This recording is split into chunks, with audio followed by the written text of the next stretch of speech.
Mari kita tenangkan hati dan pikiran kita. Damai sejahtera Allah yang melampaui segala akal akan memelihara hati dan pikiranmu dalam Kristus Yesus. Kita berdoa. Dengan kerendahan hati ya Tuhan, kami datang di hadapan-Mu untuk menyampaikan rasa syukur kami. Hari ini Tuhan telah menolong kami hingga kami boleh menikmati hari yang kelima di tahun 2025 ini. Terima kasih ya Tuhan, inilah seluruh kehidupan kami jadikan untuk kemuliaan Tuhan. Dan kiranya berkenan dan Engkau terima di hadapan-Mu. Sekarang kami ingin mendengarkan firman-Mu. Kami mohon Engkau urapi kami. Berikan hikmat bagi kami pribadi lepas pribadi, supaya kami bisa mengerti dan memahami apa kehendak Tuhan yang hendak Engkau sampaikan dan menjadi pegangan hidup kami. Hamba-Mu yang menyampaikan Engkau urapi. Dalam Kristus Yesus kami berdoa. Amin. Bapak Ibu yang terkasih, dalam Kristus Yesus, firman Tuhan yang menjadi renungan kita pada minggu awal Januari ini terambil dari Yeremia pasal 31 ayat 10 sampai ayatnya yang ke-14. Yeremia pasal 31 ayat 10 sampai ayatnya yang ke-14, demikian firman Tuhan. Dengan firman Tuhan, dengarkanlah firman Tuhan, hai bangsa-bangsa.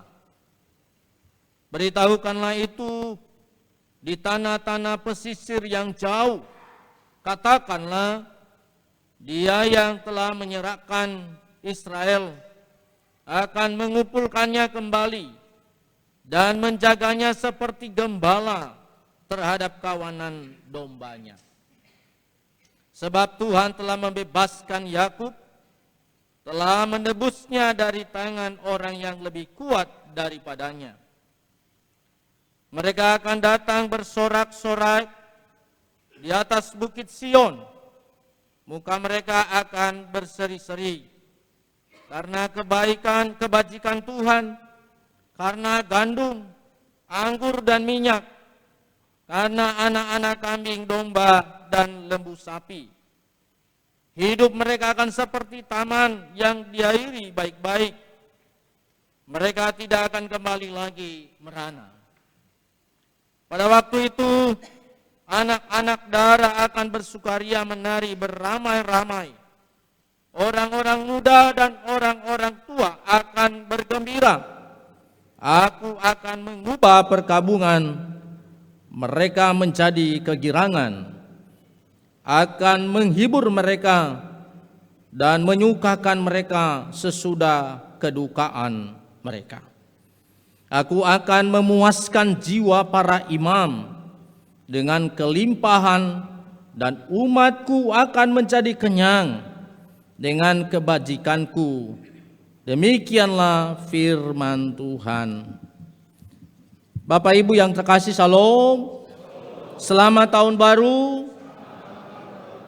Puji Tuhan ya Bapak Ibu yang terkasih, hari ini kita telah menikmati tahun 2025 ini sudah 5 hari.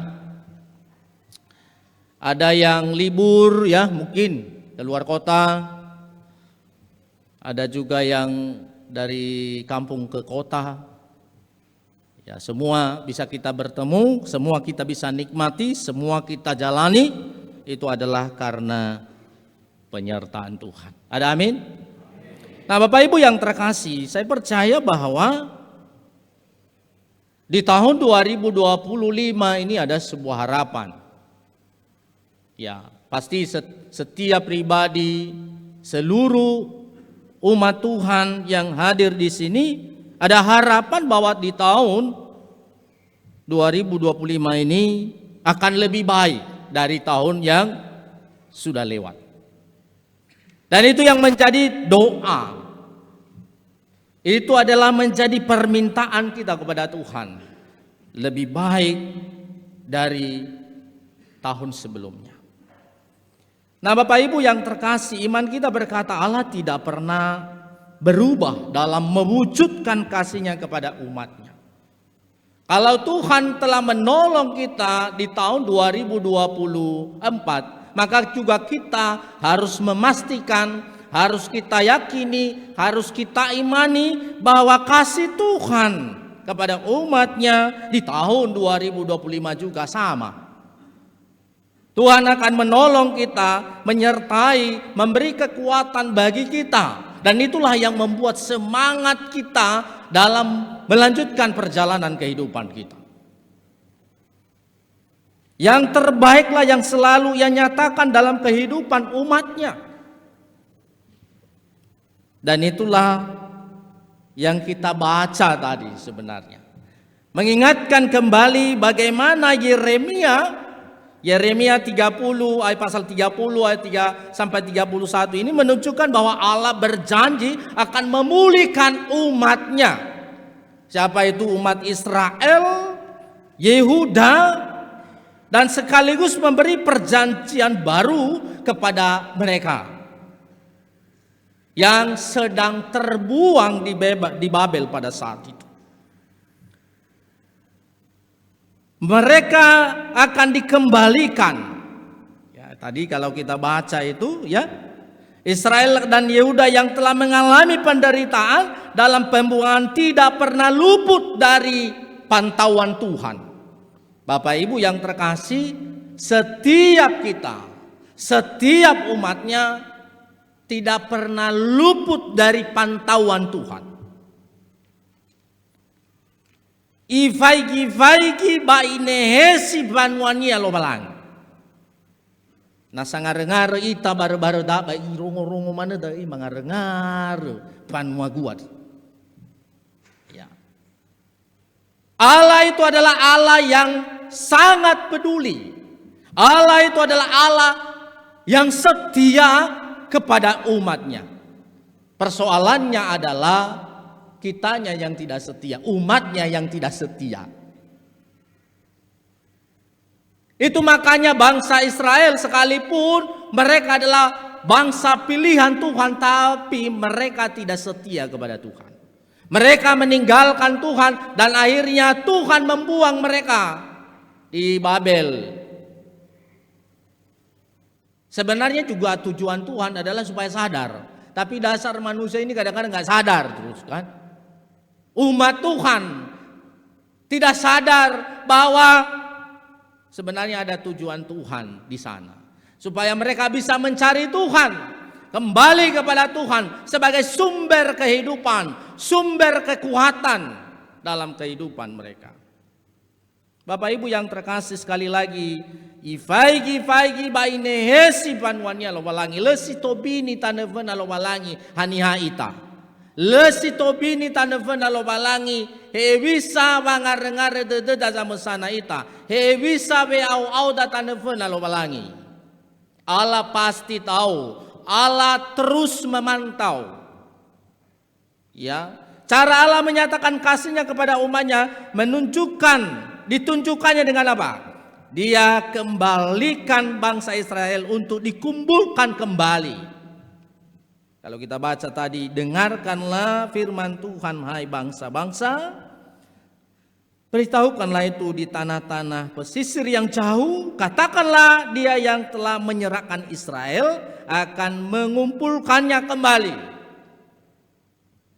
Apa maksudnya sebenarnya ini?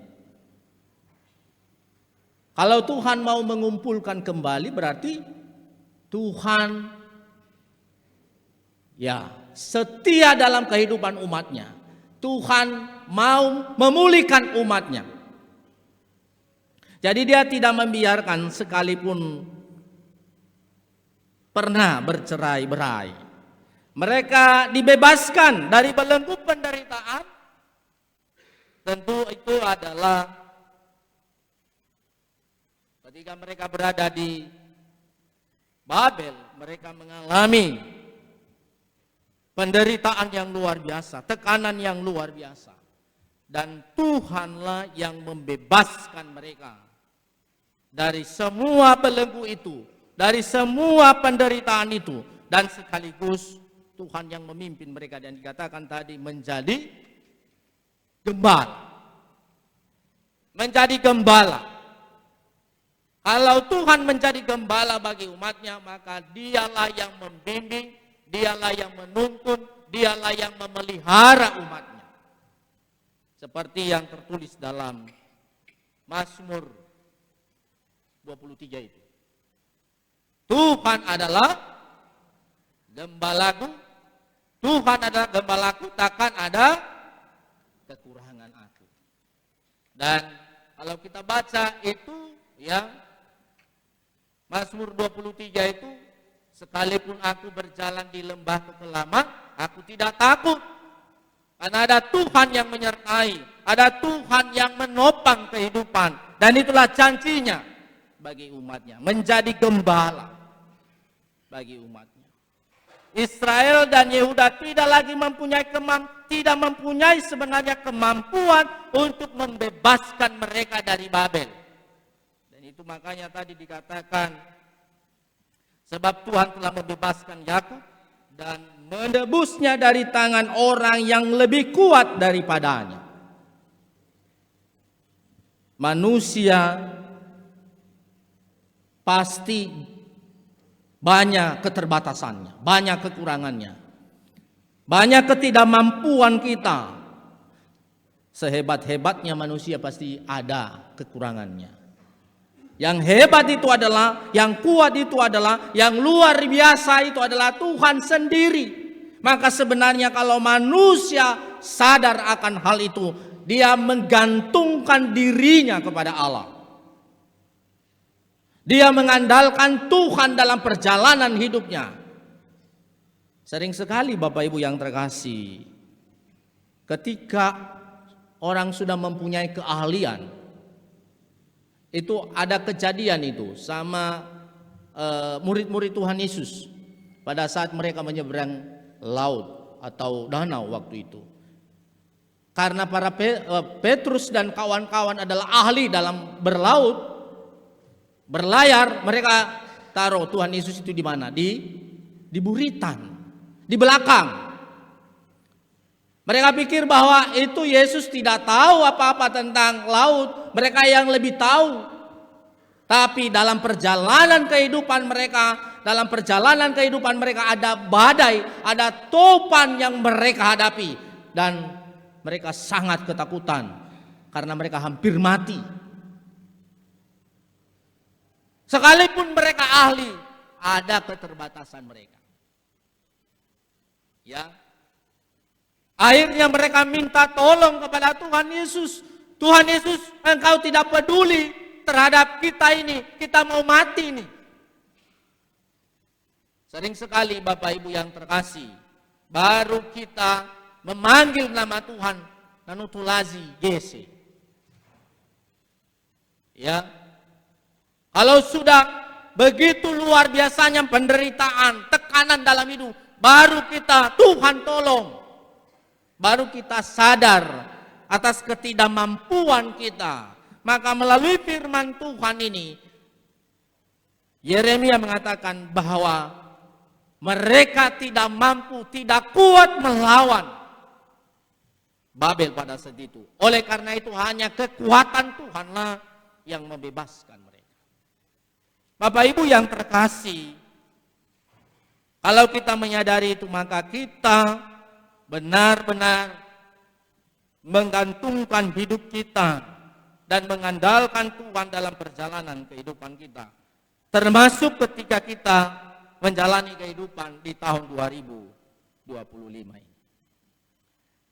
Saya memberikan beberapa perenungan bagi kita. Yang pertama,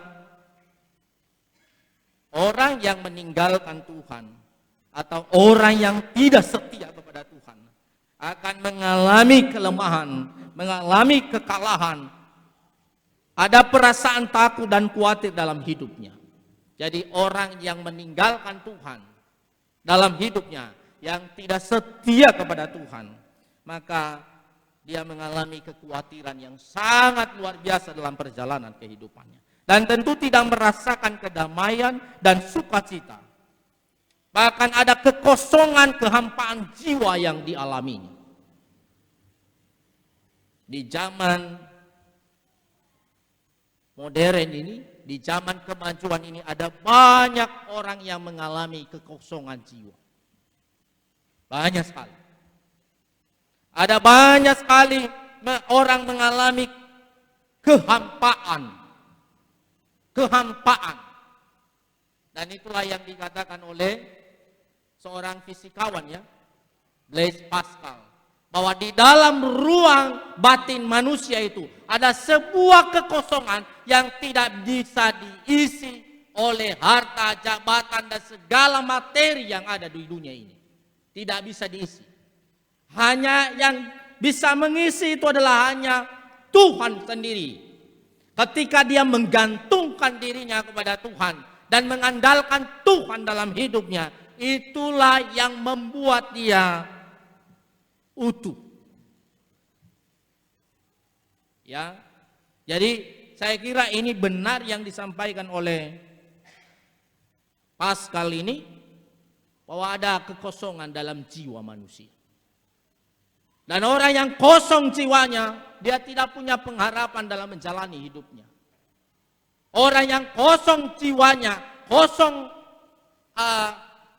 hidupnya, maka seakan-akan dia tidak bisa memaknai hidupnya. Iwa mana tila ilwah hawa auring dah. Ber mau sorau doyai ba muhalle urau tu ba walu gefe. Ba fada ba fuli doyo ba bolo meresu.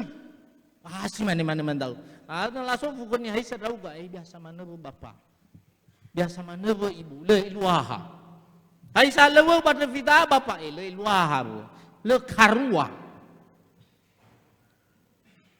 Dia tidak bersyukur bahwa Tuhan telah menolongnya dan dia percaya Tuhan akan menolongnya seterusnya. Itu tanda-tanda orang yang kosong jiwanya itu, Bapak Ibu. Tanda-tanda orang yang mengalami kehampaan dalam jiwa. Dia tidak bisa memaknai hidupnya.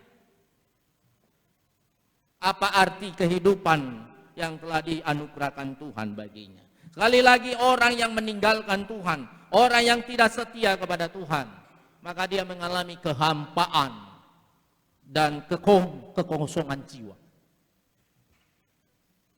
Itu yang pertama. Yang kedua, dalam kehidupan ini tidak jarang kita diliputi perasaan galau, gelisah, dan cemas oleh beragam hal. Terkhusus untuk masa depan kita. Terkhusus untuk masa depan anak-anak kita. Kadang banyak sekali misteri kehidupan ini, kita tidak tahu. Persoalan dan kesusahan hidup akan selalu datang silih berganti. Seringkali kita akan berusaha sekuat tenaga dengan kemampuan kita. Tapi Bapak Ibu, semakin kita mengandalkan diri sendiri, maka semakin kita terasa capek. Ya, semakin kita mengandalkan diri sendiri dalam menghadapi persoalan-persoalan kehidupan di dunia ini, maka kita sendiri yang capek. Itu makanya banyak yang stres sekarang ini. Karena begitu banyak tekanan hidup yang dialaminya. Belum lagi situasi ekonomi, belum lagi situasi keluarganya, belum lagi situasi anak-anaknya. Banyak persoalan yang dialami. Kalau kita mengandalkan diri, maka kita tidak mampu. Kita terbatas. Oleh karena itu, hanya ketika kita menyerahkan di dalam kuasa Tuhan, itulah yang memampukan kita untuk menghadapi itu semua. Saya percaya Bapak Ibu yang terkasih, apapun persoalan yang kita alami setiap pribadi, jangan pernah mengandalkan diri sendiri. Dan itulah yang dikatakan dalam Yeremia pasal 17 ayat 5. Terkutuklah orang yang mengandalkan diri sendiri dan menjauh dari Tuhan. Dan dikatakan di ayat yang ketujuhnya adalah apa? Diberkatilah orang yang mengandalkan Tuhan dan yang menaruh harapannya kepada Tuhan. Kalau kita mengandalkan diri sendiri, justru terkutuk kita. Apa? Karena memang kita terbatas dalam menghadapinya. Tapi orang yang mengandalkan Tuhan dan menaruh harapannya kepada Tuhan, itulah yang mengalami kekuatan yang luar biasa. Dan dia katakan seperti pohon yang ditanam di tepi aliran sungai, katanya kalau kita dibaca. Dia tetap berbuah pada saat musim kering, katanya. Jadi ada rahasia di sana ya. Orang yang mengandalkan Tuhan kok bisa ya? Kadang-kadang kalau kita lihat bertubi-tubi persoalan yang dialami bapak ini, bertubi-tubi persoalan yang dialami ibu ini, loh kok masih kuat, kok hebat dia. Kalau aku ini nggak bisa lah, saya nggak mampu ya menghadapi persoalan hidup ini. Kalau saya mengalaminya, tapi kenapa dia bisa? Ada rahasia di sana bahwa dia tidak mengandalkan diri sendiri. Dia praktekkan Yeremia 17 ayat 7 itu. Diberkatilah orang yang mengandalkan Tuhan dan yang menaruh harapannya kepada Tuhan. Bapak Ibu yang terkasih, hidup tidak pernah lepas dari masalah. Dan itu adalah bagian daripada hidup. Karena masalah adalah salah satu cara Tuhan untuk menjadikan kita pribadi yang dewasa, pribadi yang kuat, dan pribadi yang mengandalkan Tuhan dalam hidup. Di dalam kehidupan kesulitan akan selalu ada, tapi tentu kita harus percaya pertolongan Tuhan juga selalu hadir tepat pada waktunya. Ini adalah soal keyakinan, ini adalah soal iman, ini adalah soal kepercayaan kita bahwa ketika ada tantangan dalam kehidupan kita, ketika banyak persoalan yang kita alami, itu juga bisa kita semakin dewasa dan semakin kuat. Dan kita meyakini bahwa pertolongan Tuhan datang tepat pada waktunya. Kiranya melalui firman Tuhan ini benar-benar menjadi tuntunan bagi kita dalam menjalani tahun 2025 ini. Ada amin? Tuhan memberkati kita semua. Ayat hafalan terambil dari Yeremia 31 ayat 11. Sebab Tuhan telah membebaskan Yakub, telah menebusnya dari tangan orang yang lebih kuat daripadanya. Mari sama-sama. Sebab Tuhan telah membebaskan Yakub, telah menebusnya dari tangan orang yang lebih kuat daripadanya. Tuhan memberkati kita semua. Mari kita berdoa. Terima kasih ya Bapa, jika pada saat ini kami boleh menikmati sabda-Mu. Engkau mengingatkan kami bagaimana kesetia Tuhan kepada umat pilihan-Mu, yaitu bangsa Israel. Ketika mereka berada di pembuangan di Babel, Engkau sendiri yang memulihkan mereka. Itu artinya Engkau tidak pernah meninggalkan mereka. Engkau sangat peduli. Engkau terus memantau mereka ketika mereka dalam penderita. Dan itu juga memberikan harapan bagi kami bahwa Tuhan selalu menyertai perjalanan hidup kami. Engkau yang selalu menolong kami. Engkau adalah harapan kami dalam melanjutkan perjalanan kami di tengah-tengah dunia ini. Sekalipun kami menyadari bahwa sering sekali kami tidak setia kepadamu. Oleh karena itu, melalui firman Tuhan pada pagi hari ini, memberikan petunjuk bagi kami, supaya kami terus mengandalkan Tuhan. Karena ketika kami mengandalkan diri sendiri, maka sia-sialah hidup kami. Bahkan ujung kehidupan kami adalah kehancuran. Terima kasih ya Tuhan. Kami mohon dengan kuasa Roh Kudus-Mu, Engkau yang memberkati firman ini dalam hidup kami. Dalam Kristus Yesus kami berdoa. Amin.